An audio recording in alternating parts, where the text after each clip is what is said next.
madaxweynaha jamhuuriyadda federaalka ah ee Soomaaliya mudane Maxamed Cabdullaahi Farmaajo oo ku labisan dareeska ciidamada militariga Soomaaliya isla markaasina ay barbar socdaan saraakiisha ciidamada Soomaaliya oo ugu horeeyo abaanduulaha ciidanka xoogga dalka General Canood ayaa booqday xarumaha ciidamada militariga ay ka degan yihiin gudaha caasimadda Muqdisho. madaxweyne Farmaajo ayaa markii uu gaaray xarunta ciidamada khudbad dheer oo dhinacyo badan taabanaysa askarta horti ka jeediyay wuxuuna ciidamada u sheegay in dadka Soomaaliyeed xilligan ay sugayaan askarta isla markaasina ay qayb ka yihiin ciidamada difaaca qaranka. waxa ay sugayaan dadka shacabka difaac ka sugayaan waa idinka waa dhalinyaradiina weeye waxa ay difaac ka sugayaan waa anagoo idil saas darteed waxa weeye inaan u istaagno si aan u difaacno shacabkeena iyo diinteena san u difaacno oo aan uga difaacno qolooyinkan horarka ah oo islaamnimada sheeganaya laakiin ku xadgudbay diinteenii wanaagsaneed islaamka ay ku xadgudbay oo baneystay dhiiga islaamka baneystay oo ummadda Soomaaliyeed guud ahaan gaaleeyay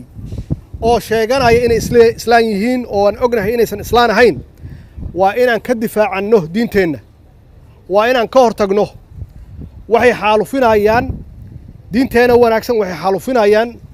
jinsiyadeena Soomaaliyeed waxay xaalufinayaan oo doonayaan inay u diidaan dawladnimo shacabkeena Soomaaliyeed iyo dawladnimadeena inay u diidaan waxay san raali ka ahayn ummadda Soomaaliyeed inay la sinaato shucuubta kale ee adduunka iyo u diidan yihiin wax kale ma aha